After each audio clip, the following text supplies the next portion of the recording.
Just give me a second, guys. Oh, yeah. One of those days. How do I want to set this up now? Of course, I can't see anything.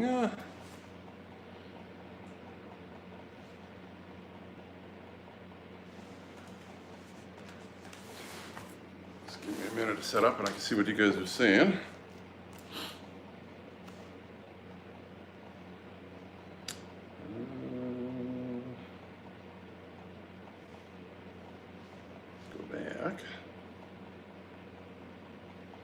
Wow, talking about amateur. There we go. Okay, so we have D-Electric from BC there. Nice to see you guys. And Max. Max says hi too. Uncle Mark says hi back. Cool. Billy, of course, saying how's it going, Unc? Unc is doing good. Billy was, if you don't know Billy, he, believe he was, just give me a second here while I grab something. Tech, I believe, and I believe he's somewhere else now. Maybe you want to tell me where you are now, and I forget what state you're in. Was it Texas? Was it Florida? I can't remember. We'll find out where Billy is in a minute. Am I seeing everything here? Live messages. Yeah, give it a second. Let's just put this down a little more. Whoa, just trying a different setup here. Yeah. Looks like it's running good. Well, it's, I don't know what it is here, -7 Celsius or something, which is, what's up, 32 degrees, 30 degrees Fahrenheit. It's livable. I don't know if you guys can hear my little heater running or not. Probably. Hopefully it's not bothering you much. Texas, he moved to a local performance restoration shop. That's what it was. That's kind of cool. So are you doing just mechanical stuff there, or are you doing probably a little bit of everything? I would imagine. Yeah, that'd be kind of cool. A little more interesting as to mid-70s here. Okay, that's not bad. I could live with that. Yeah. What about out BC there, D-Electric? What's your weather like there? I imagine it's horribly warm compared to here. What are we going to talk about? Saved a whole bunch of stuff, found some interesting things here. Travels with Bill. Nothing has blown up yet? No. Are you talking with work? So I think that's still working okay. What can we talk about here for a minute? Oh, Josh is on too. Hello, nice to see you there, backwoods. Where's the mascot? She stays in the house. She's actually upset right now because my wife's doing some kind of cross stitch and she likes to lay in her lap. That's the little dog that rings the bell if you see at the end there. And she hasn't been too happy that she can't just lay in her lap. So she's having a little hissy fit, not the wife, the dog. And she's in the bedroom there doing whatever she's doing, hissy fitting. Billy says, mechanical for now, I'm starting to learn paint and body work. Okay, that's kind of cool. If you want to see some interesting body work where this guy, I don't know if he knows what Bondo is, I don't think so. Cold War Motors out of Alberta. He does lots of old stuff. And he makes pieces out of nothing. It's amazing. And you'll see it all welded together. You can't even see where the welds are, and it's bare metal yet. And he's done all sorts of interesting things there. Yeah. Was just working on my wife's Caravan. I did an EGR. Well, I took the EGR valve out of her 4-liter Caravan. It's electronic. I've never played with this before, but I thought it must be sticking. Like I can take it out, lube it up a little bit or something, spray some carb cleaner or something in it, and get that pintle to move a little bit and stick her back in. Well, yeah. Can't get any tools there. There'll be a video coming out. I think it's scheduled for May, but so I'm looking at the connector and it's a 5-pin connector, and I'm thinking I don't have any kind of wiring diagram for it, because I thought maybe I could run some power to it, open it, close it kind of thing. And so that didn't pan out. I'll have to take it off later and do that. I was looking through some of the comments. I was talking to one guy the other day about, because, I never said I was a mechanic. I wanted to be one. I ended up doing something else. But I always tinkered with cars. Had lots of cars over the years. Dad was always doing his own repairs too. So one guy I had a 96 Buick Park Avenue, and I got a new key fob for it. And the way those worked is you went to your data connector under the dash, and you shorted out 2 pins with something. You turn the key on, then all the doors would lock. It would go into this program mode, and that's what you had to do. You had to follow it. I drew out the data thing. I had them all numbered, and I don't know what he did. It's the way it's done. It's the way you do them, for sure. He texted me back later saying, and I'll say exactly what he said here. I tried the method several times, but nothing happened. Now the radio won't work, and something else won't work either.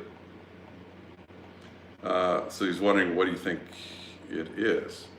This is, I don't know, I probably blew a fuse. I hope he didn't blow something else up. He said, you just have to go through your fuses and check and see if, you popped the fuse. Maybe your owner's manual will tell you what fuse number it is. So no word of a lie, this is exactly what he asked back. He says, this is talking about fuses, right? Is that an easy fix? Can I do it myself? Thinking, you're trying to short out these 2 things. You know what I mean. I was thinking, no. I never heard from him again later, so I imagine he took it to a shop or something. But yeah. Had one guy, guy's name is Mark, which, hey, good name. Mark Christensen, he just was talking about one of the videos I did. He says, appreciate the real-time video, not the ones that are cut and spliced only down to 5 minutes. And then, of course, they always cut out all the junk that you need to see. Actually, I was watching one the other day just trying to see what the competition was doing. And he wasn't really competition, but he's going to take something off, so he starts unbolting it. And the next shot is he's got it sitting on a bench or hood or something like that. I got it off, and I'm thinking, yeah, but we knew you undid bolts. Just wanted to know how you did it, so that was kind of humorous. Oh, talking about some of these guys here, where did he go now? Just give me a second here. One of my loyal followers travels with Bill. Do a little plug for him if you haven't watched. He goes all over the place. So far, just in Manitoba. Oh no, he's been in Saskatchewan a little bit, and he bought me a present. So I was trying to think, what's Bill gonna get me? I'll show you. Ooh. Auto repair manual for 1973. It's like, this is like gold. Couldn't have got me a better present. So I really like Dodge stuff, but I'll show you the way they did some of these old ones way back. They show you what the front ends look like, and then you can figure out what year the vehicle was based on, if that was the front end, right? It says right below it that it is 71 New Yorker in town country. Probably wouldn't work too well with some of the newer vehicles, but I don't know, back in the day when you couldn't just look up a VIN number and stuff like that, that was a way to, I guess, tell what the stuff was. So this, I've got a few of these kind of books before, but this was kind of neat. It's a repair manual. So this is, covers, I think, pretty much just, oh, it's got Volkswagen in it. It's got Ford, it's got GM. Anybody else? Do Volkswagen, Pontiac. And then it'll show you all the, all your tech stuff here that you could look up now online, but, torquing down your heads and what they need to be torqued down to, or what else did I find interesting in here? This might be interesting. I just got to find an old car later on. Uh-oh. I'll look and see what that said in a minute. So you got your full differential, how to take it all apart, exploded view. Sweet. That's going to be a cherished, very cherished and hopefully quite well used thing. Who else we got on here? Oh, Tom Cook is here. Hey, 29 degrees in Ohio. I like your video there you were showing about you had the boss wanted you just put a different rocker in it, and that cam lobe was just wore right off. I hope that's going to an auction or something, because yeah, but whatever, it's the boss, it's there. You know what, I always tell my boss, like, you're the boss. Yeah. Who else we got here? Girls Car Store. Okay, International Lamborghini Registry. Another a big channel. Hi, just tuned in. To mention about the auto data connector on your dash. I never used a code reader before. Are those connectors difficult to locate? They're usually by your knee somewhere. And I don't have the whole thing here. I've got a wireless one here. And then the end is just, you see how it's different that way than it is this way? So it only plugs in one way. So just stick her in, and I should do a video on using one. Well, I've done some that I have used them, but the only problem with those things, junk falling everywhere. Somebody should clean up in here. The real guys, the real mechanics, and it'll say, oh, kind of places, but in the States, what do they got? Wow. The guys from the States are screaming that out. And they'll, let you scan it for free, and then it says that's what it needs. Well, somewhere in the circuit, that's the problem. They'll spend the $50 or $100, put a part in there, and then find out, oh, it was not the part. Then what? So, yeah. What else can we tell you? Actually, Glenn, I've got one on my website you should take a look at. Do I have it here? It works not bad. This is the one. I seen one of the other guys was using it. Big channel, I'll think of him in a minute. Eric somebody. It's not something auto, but it's this E-Diag. What is it? It's a YA201. I think Canadian was like $35 or something like that, but it does some live data, and it does a bunch of other little things. It does a little bit of graphing too, which the graph's pretty Mickey Mouse, but it looks cool. Let's all give this a thumbs up. Oh, Billy, you are too kind. I do have one I borrowed. Oh, okay. From me? Because I was actually missing one of these. Nah, I know you didn't do that. I had one, I think, just like it, and I think I ended up in that Buick that I sold the Park Avenue that I got rid of a little while ago here. Uh-oh, what's going on here?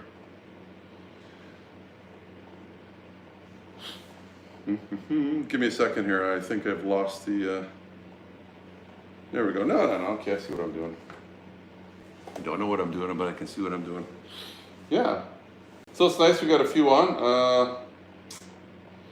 I was telling my brother, one of my brothers, that you don't want too many. Sometimes you see they've got like one guys I follow out of Winnipeg. There's sometimes they'll have like 600 people on, and the comments are just going like this, and they can't read them, so they'll try and go back, and at least this way we can just kind of sit down with our coffee. Bill with his hot chocolate probably. I'm just thinking if Bill's listening, probably Madison is too. So hi, Madison. Hopefully you guys are safe. I imagine you're in a van somewhere right now. What else was interesting that I've seen around? Anything you guys have been working on lately, or? Actually, this is the thumbnail for this one that's coming out in May, I think. Lots of fun.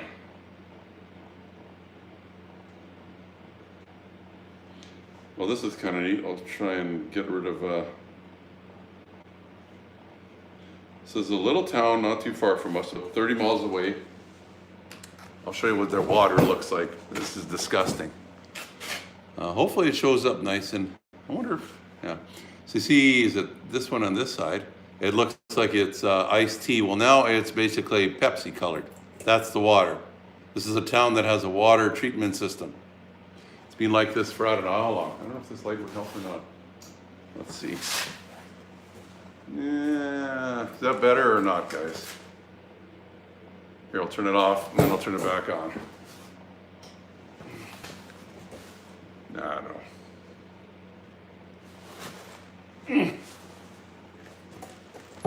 But anyway, glad that I'm not drinking water like that. The lighting is maybe a little better. Barely, just highlights. Yeah. Oh, got a strobe light running here. Sorry, guys. Got my fan up on the ceiling and I was trying to warm it up in here. It was cool. What else can we talk about? Who wants to tell us what the first vehicle repair they ever did was? I'm trying to think of what mine was. I kind of helped my dad a little bit. I always really liked cars since I could hold a little toy in my hand. I don't know what the first things my best friend was really into cars. He was a couple years older, so I remember doing stuff with him. We actually built a 71 Duster. It had a 318, we bored it out to 323 cubic inches and did the cam and the pistons and everything. It's according to the Mopar, back then direct connection, they had, just got travels with Bill. Fixing a baler on their farm, does that count? I think so. Just make sure they're not running. Well, I was gonna say, I learned that, well, I didn't learn it. As a young kid once I was bailing a little bit. What were we talking about? Oh, oil changes and stuff like that. Well, we built this car up, so you could buy from Chrysler, and I imagine they're still doing that again, but you could go to their parts counter, open up this big book and say you want a car to run 13 seconds. This is the kind of engine you have, and they tell you all the parts to buy from them to make it run 13 seconds. So you want to do 12 and a half seconds, look through the book again, and they had these kits you could buy, and it'd be the cam and all the stuff there. It was kind of neat. Online waiting, you still wear coats. Well, I wasn't going to. I don't even have my other one on. What's the temperature in here? It'll give you an idea of what the temperature is. In the garage, I brought it to you. You won't believe it. Can I get this thing off of here? Nope. It is 55 degrees Fahrenheit. In my garage. With some heat running. 55 degrees. Oh, he just got home, JT. Okay, well, appreciate that. Tom Cook says ahead on his Toyota Corolla in 1976. Oh, I had a 73 Corolla. I think it was a 1600. Yes, a little white two-door that I got for 75 bucks. I was just, I don't know how old I was, 16 or 17 or something. It had been hit in the back really hard and smashed the taillights out of it and bent the trunk. So somebody had put like taillights out of a trailer, like the square red ones, and then a couple of round orange for the signals, because they were actually, those cars actually had the separate ones there. It was a good little car, 49,000 miles. I ended up selling it for 225 bucks to some kind of a car lot, and he sold it to somebody else. Billy says, this is Billy McLaughlin, think mine was sway bar bushings and struts on my 03 Saturn Ion. Ooh. What year was that, I wonder? It can't be. You must have taken the struts out, like replaced the springs, or kept the springs, but done a few of those. My buddy Larry, that a lot of times I talk about, I imagine we went halfers on that. I got a spring compressor for those. Actually, we did them on that 96 Park Avenue. Lots of fun. Yeah, what else? Actually, the electric out there, did you do any more on your Jeep? You were saying you're having trouble. He's got a Cherokee, I forget what year it is, with a straight six. Tom Cook would be the guy to talk to about that. Weren't you having heat trouble, or you thought, yeah. So I was wondering, well, is the thermostat okay, or what's the temperature running at? Or is, you know, it could be all sorts of stuff, right? You have heater core, or is it plugged up? Glenn from the International Lamborghini Registry says, thanks, Mark. I need to wait until it warms up to do some diagnosing. Cool.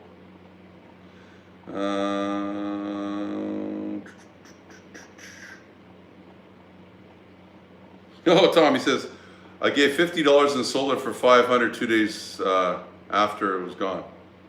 And sold, okay. Daryl says, the electric, I would be more willing to try doing more work on my vehicle if it wasn't daily driver. Yeah, a project car would be fun. Yeah, and I kind of have, we've usually always have a third vehicle for some reason. There's only 2 of us drivers. I have the sickness. Plus, I still have Bill's from Travels with Bill. He's not listening right now, is he? His Impala here that I'm supposed to do intake manifold gaskets, but it's so cold. It's like in the middle, just even if you get it 50 in here, 55. But that'll be a video hopefully for some other time. Not looking forward to doing a little bit of research on. I've done them before, not in this exact engine. This one you have to take all the push rods out to get the intake manifold gaskets out, because the gaskets behind the rods. It's like, who designed that? I would be more, okay, see above. See above what? That's the electric. We were more willing to, okay, maybe we're just behind. Yeah, how are we doing here for time? Okay.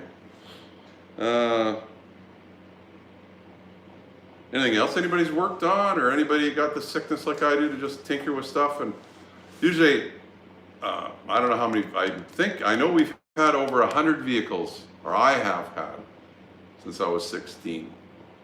I'm thinking they're closer to 150. I worked for Auto Trader for a while. I think I'd mentioned that before.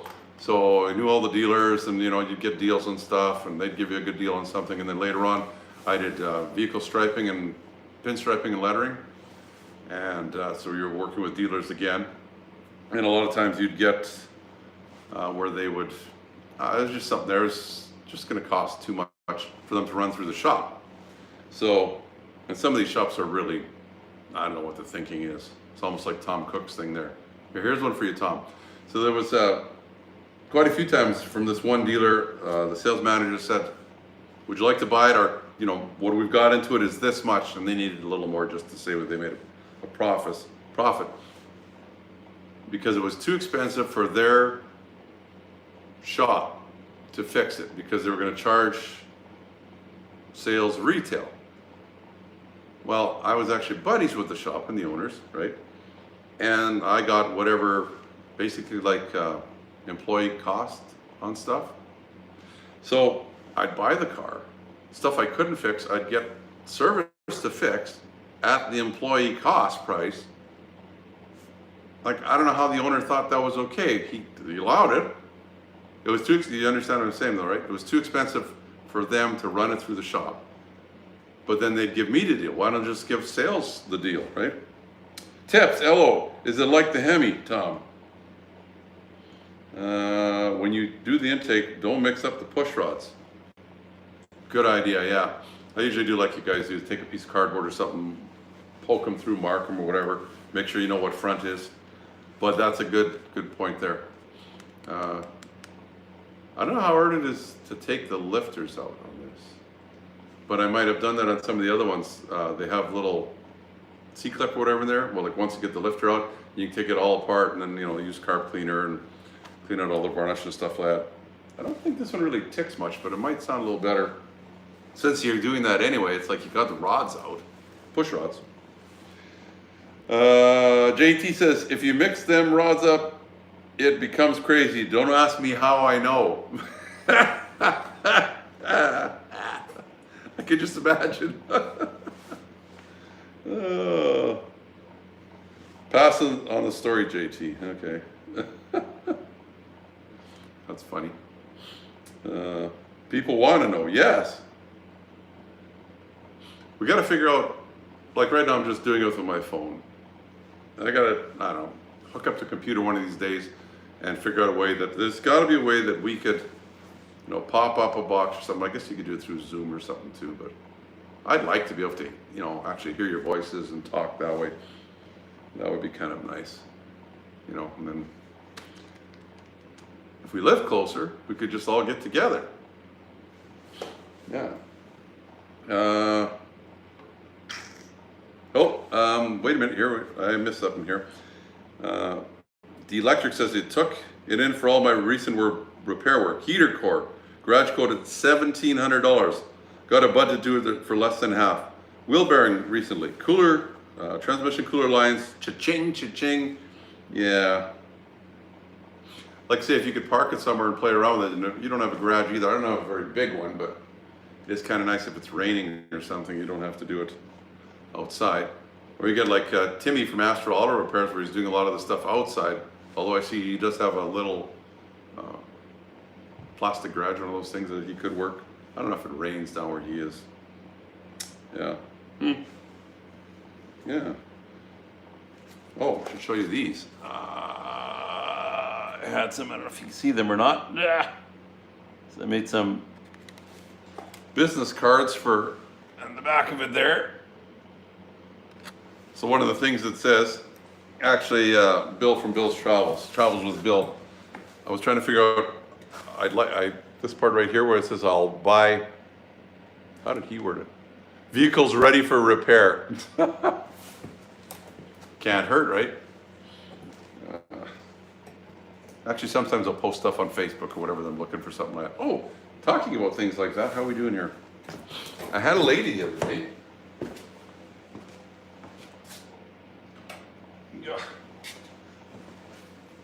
That knows me, that knew I had a bunch of these cars that I was trying to get rid of. So she's like, oh, there's a lady that works with me. And she's got a whole bunch of, I don't know, did she say she had 15 of them or something? This one didn't have a box, Glenn, so although I know you don't collect boxes. It's a Porsche. Is it a 996? Yeah, it is. Okay. See, kind of nice. This wing, oh, is this one? No, I have one that the wing actually moves too, but there's a motor in there. Oh, I never even looked it in there. You guys are getting the first look.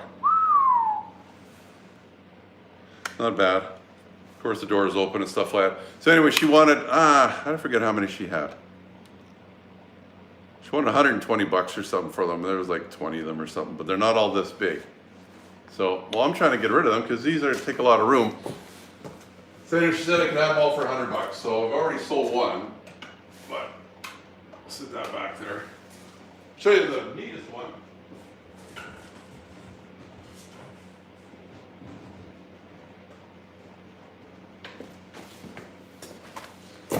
This is the one that caught my eye. It's some kind of a, is it a 996 also? 911, okay.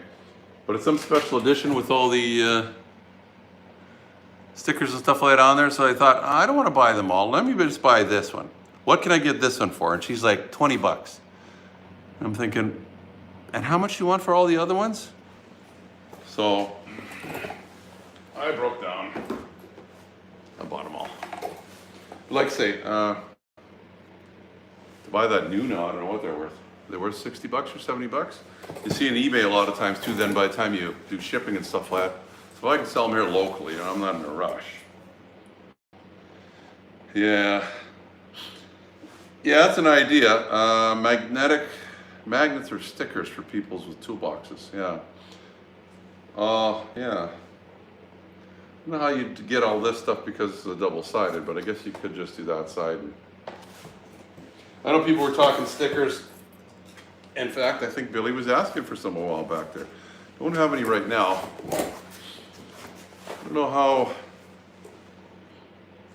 I have cups though.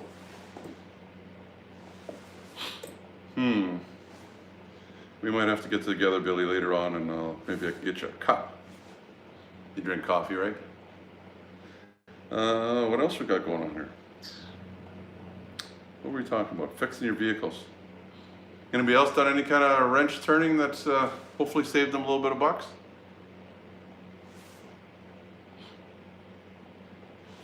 A lot of these cars too, of course, I bought them to fix them up and hopefully sell them and make a couple bucks. Out of all those ones, I don't know, there's probably 3 or 4, maybe 5 that I lost money on, well, or broke even. which is still not bad.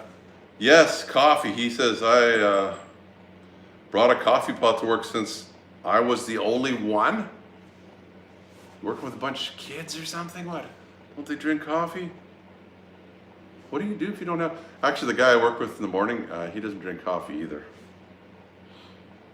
I got to get him on coffee one of these days. Yeah. That's weird though. That you'd be like, I don't know how many people are in the shop there. It doesn't have to be that many, but you'd think there's always a coffee pot somewhere. And this, by the way, at this time of night is real caffeine. Excuse me. Hopefully it's not rude to be drinking that. Are blue books and or black books of values available to the public? I don't know. Black books usually weren't, I don't think. Well,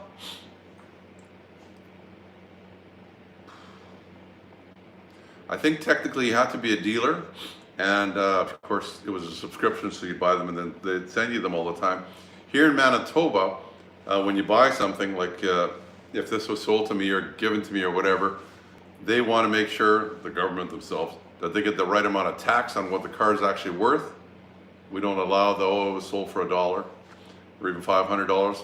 So they've got a gold book or something that you can go down to our we've got public insurance, provincial insurance, and they'll look it up for you. So I know a lot of times I was buying a lot of stuff for a while there, so then they were giving me the old books. Like it didn't have to be up to date. So I don't know. I wonder if there'd be blue books at a library, maybe? I'm not sure. Right now, I don't know if that really matters because the pricing's just been nuts. I think we were telling before, some dealers, especially down in the States, were selling stuff for like double what they were worth. There was one, I forget what year the truck was. It was at least a 10-year-old truck, if not more. Little Ranger or something. They were selling it for the same price as a brand new Maverick. And it was a super, or what do they call that? Are they super cabs, the Fords? Little Ranger, I think they are. It might not even mean four-wheel drive. It was nothing really special. Okay. What other questions might you have?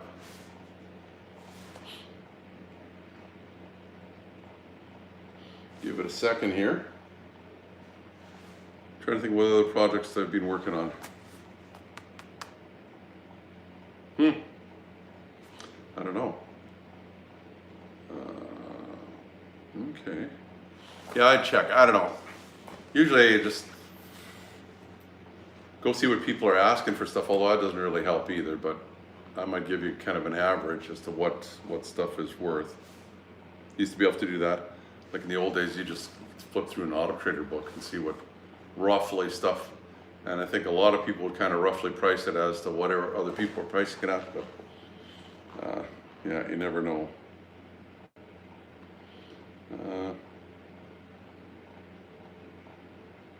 Kelly Blue Book, or what is it, NADA, N-A-D-A? What is that, the National Automotive Dealers Association or something, probably? Yeah. I know back to this one dealer that I used to buy stuff, the one that bypassing the service department or something like that. A lot of times it's like, wanted to buy a car once, and he's like, well, he wanted a little bit of a markup, but he says, we were watching a live auction where they can buy stuff on video, and so we were looking to see what they were worth or what they were going for dealer cost, and then he was going to add, I don't know, what he wanted on that, $500 or something like that. So, yeah, I don't think he was really, you know, it was just kind of like, what's the stuff going for, and how badly does the dealer want it? Tom Cook says, Chrysler 3.6 Gen 3, oil leaking over top of bell housing, down over the trans, but not coming from the adapter housing. That's what I would have thought it was coming from. Actually, Travels with Bill has got one of those. Well, I don't think it's Gen 3. What year, are you still on, Bill? Get your daughter to type in, what year is your van? 12, I think. It's got a 2012 Caravan with a 3.6, and that thing is leaking. Two top trans bolts were cleaned. Add sealer to bolts and reinstalled. Oh, interesting. So actually, I might be doing one of those oil housing adapters on his van one of these days. Seen enough of them, right? JT's done quite a few of them, and so seen that. And there's all sorts of them on the internet. It doesn't look too bad. Hooah! Notice we didn't say ticking. JT, that'll get him just all going there. Just, right? If you know who he is. I need the glasses though, the shades to this. No. Actually, this van, I think, has 250,000 kilometers, so it's at miles. If a 150 is 90, yeah. So let's say it's got 150,000 miles or something on it. It's not ticking. I did a 15 Wrangler a couple days ago. Oh, okay. With the oil filter adapter housing thing. Yeah, I see they're up to, I don't know, 5 or 6 generations already, the Chrysler, the Mopar numbers. So they've done something different to them. I don't know what. I know a few guys were bragging about Dorman has it's an aluminum instead of plastic, the lower part. I don't know if it's worth trying or not. Yes, sir, that's what it was. I don't like Dorman stuff if it's electronic. It just seems everybody that I know and a couple that I've tried too, it's like it's not going to work. It's actually, if you look at their logo too, it's an open wallet, isn't it? Is that telling you something? That's my personal opinion. What else can we say here? Boy, it's been, I got a job to go to at 11 tonight too, so I'm working a little bit late. Another little part-time job, but that's okay. Had to do it on a ladder. Was lifted like 6 inches, has 24-inch wheels and along with a giant push bar bumper thing. Wow, and that was on what? A Wrangler. So I wonder what the point is where those wheels get so big that they just start snapping drive shafts and everything else. Oh, Tom is saying the new ticking is Hemi exhaust manifold cracks. Yeah. That's probably, I don't know, didn't the old Slant 6s, the 225s and that, didn't they have some issues with those exhaust manifold cracking? Maybe just because it was this crazy thing hanging out the side of the engine with a lot of weight to it. Yeah. What else can we talk about here quickly? I think I do have something here. Yeah. Of course, I've got a lot of this stuff stored in my phone. Got to change that around too. I actually had a live stream. Yeah. Oh, I had one guy too talking about misunderstood instructions. Which vehicle was it on? I think I had a 2010 Impala there last year, the year before. I was programming, I think, a key fob again. So the instructions were to turn the key to on, but don't start it. Just turn it just before it starts. And I said, I think that's the way I said it. I said, don't let it run, just start it. Or, wow, if I said that, I can see how come they're completely mixed up. I had a camera shot anyway, you know, so click. So you're probably in accessories and then on. Which if you did hit start, that would be run, right? Anyway, so I showed you, just go click, click, but don't start it, and leave it on, and then do such and such. Well, this guy types in there and says, I don't know why you told us to have the car running, because it wouldn't do it running. And I tried it all so many times, and then finally I decided not to run the car, and I got it to work. It's like, yeah. Plus, you could hear, usually you can hear if the car's running in here. Anyway. Oh, I saw cracks instead of studs backing out. Yeah, I wonder. Tom, so is that what it is? Are the studs just backing out, or is the manifolds cracking? That'll be interesting to see. That's on the new Hemi. let's see if I can find my picture here. It's just leisurely doing what I do when I'm leisurely doing something, and ran across, we've all heard of the Tucker, right? Well, this was something about the same year, and it is called give me a second here. Devon, I guess is what it is. Made the same time as the Tucker. So it's a three-wheeled oddball kind of thing, and I think they were doing the three-wheel so then you could, there's different laws, like if it's a motorcycle kind of thing. So it turns out that the guy that did that ended up going to jail. You know, they had the dealership agreements and all that kind of stuff. Oh, he raised $1.2 million, equivalent to $15 million today to build the car. Does it say how many they made? Here's an ad for it. I've never seen this before. See how many people are in the, it's just one seat across, right? 4 people in the front. That's roomy.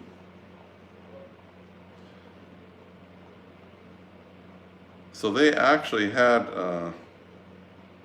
some of the car show, which I thought was kind of neat. Nice colors. Just a weird looking thing. And I think they were saying too that it was safer because of the front being round. I don't know if, you know, if you actually got into an accident, the car would probably bounce off of what it was hitting because of the round curves. Yeah. What kind of engine it had in it. It was nothing too great. 63 horsepower, 162-inch Continental 4-cylinder engine. Continental made some of those engines too in some of the Jeeps. It was made it to a Borg Warner 3-speed manual transmission.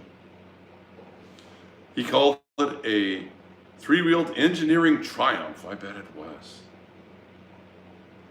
108-inch wheelbase, 1,385 pounds. Removable hardtop, headlights that went down, I guess. Push button door releases. Oh, that's kind of neat. They didn't actually have a handle, just a push button. Curve shatterproof plate glass. Yields 30% greater visibility. Interesting. Yeah. So there's one more picture of it, but I wouldn't want one. I'd take a Tucker over it, but what are you gonna do with a Tucker? Yeah. Well, I don't know much else you guys want to yak about, or am I just missing everybody? So I thought I would just say hi, and nice to see different ones out today. Yeah, trying to think if I missed anything. Is there anything else in here? Okay, Tom Cook says check his video out, Manifold Cracks. We'll have to see the video. Did I miss that? How can that be? I get all your... I'm subscribed. Let's see. Let's do a JT. Is that patent pending? Probably not. Subscriptions? Is that lately, Tom?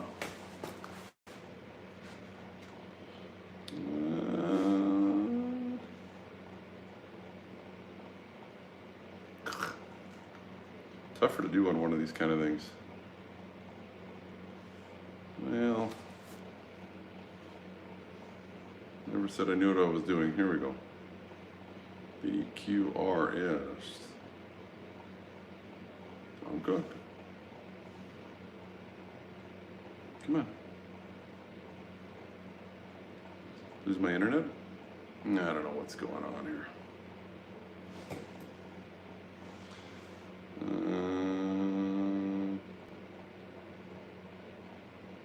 Oh, I got the Gen 3 Ollie. But I've seen that one, so.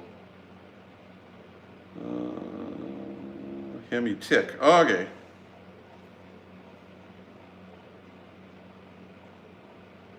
Ooh, okay, look at that. See the crack just right about there somewhere? Sweet. Look at that, huh? Huh. Well, that's pretty, well, 2 months ago, yeah. I gotta take a look back here to see, what? I didn't give it the thumbs up? Well, there you go, now it's got a thumbs up. I see they've got, ooh, this kind of a fancy thing. Huh. I'll have to listen to it after, and I don't know how I missed that. Yeah. Wow. YouTube. I don't know, I know I hit all the notifications. Yeah. Oh well. And this is the lag. We're already talking about the part and stuff like that. There's about a 15-second lag here, which is kind of annoying. But oh, back to the TV thing there. So I wanted to have a, I don't know, 30-inch or 40-inch screen behind you guys, so I could see all the comments, and then I could be looking at you instead of looking down, looking around, and looking like, don't know what I'm doing. I guess I could hold this up like that. And if I hold it that far away, for an old guy, I'll probably take my glasses off. Yeah. There you go. I'll give myself a like. I'm using my wife's tablet here. Are you allowed to do that? Yeah. No. Anyway. Well, I know we could probably shut her down, I guess, unless somebody else wants to make some comments. Yeah, it'd be interesting to see how many of those manifolds, if that's a thing all the time or not. But you were talking about that lifted Wrangler. It's a 15, so I guess it's not under warranty anymore. But I wonder what happens when those guys do. Well, like JT was saying, a lot of times I guess they'll just warranty them, but that can't be good for them. They're not really designed when you set them like this high off the ground. It'd be like doing that to the Impala. Although that might be a video idea, huh? Make it to like Gravedigger or something. Oh, we have to call it something else. Uncle Mark, I don't know what you'd call it. Tom says they've done 12 already. Really? But he's at a Chrysler dealer, so.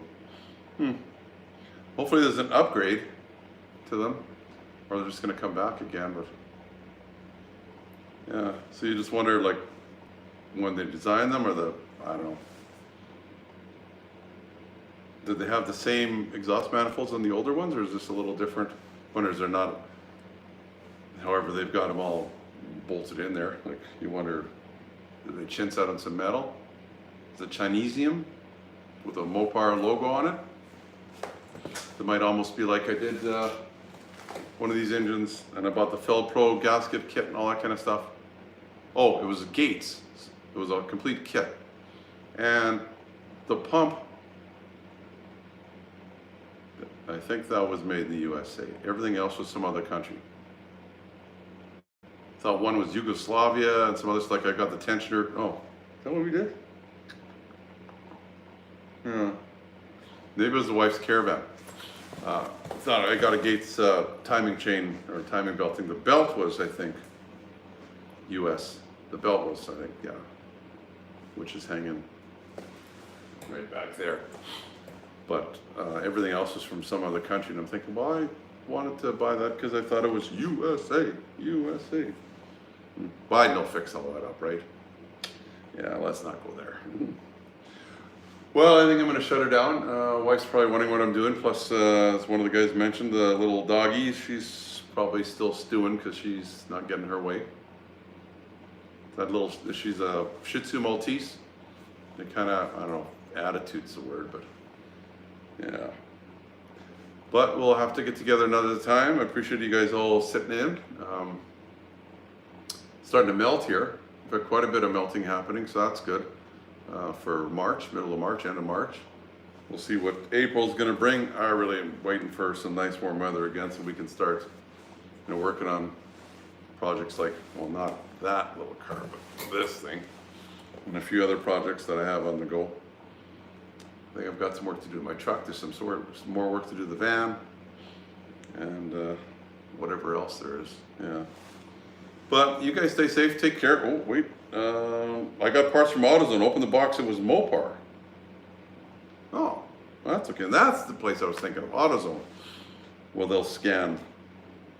I don't think we have, do we have AutoZone in Manitoba or Canada? I think we do. Daryl, you can always get it scanned there, I guess.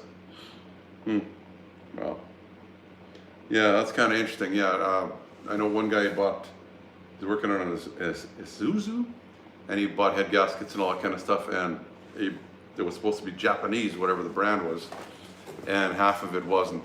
I think he bought it on Rock Auto though, and he was not happy, you know, because they were claiming it was, even in the ad, it was Japanese stuff, and it's like, well, he wouldn't have spent the money. Well, he says he didn't want the parts, period. It didn't matter what happened. He wanted some good stuff in there, so. And it's the same with like the Mopar stuff, right? Usually if you want Dodge parts, you want Dodge parts, or whatever you're driving. Anyway, I'm gonna wrap her up. Nice to have you guys with us. If I get some stickers there, Billy, I'll let you know. And it's nice to have Daryl from D-Electric. You'll have to check his channel out. New channel, he's doing electric repairs. He's a, what do they call it, a journeyman electrician? Is that what they call them? Who else did we have here tonight? We had Bill from Travels with Bill. Kind of a neat channel. He's got a drone. He does a lot of places he goes. He gets to show you some of the higher levels of what it is. He's been to some hydroelectric dam projects and other things like that. So that's kind of neat. Who else? No, everybody was here anyway. Tom was here too. So Tom Cook. He's got a channel that started out too. So he's showing all sorts of interesting things coming on in the shop there. Who else was in? JT was in today. Check his channel out, JT the Car Guy. And we'll just wrap her up. Nice talking to you guys. We'll see you another time. Take care for now. Figured out how to shut this thing down. It's not gonna shut down. That's very possible too. You guys take care. How do we do this now?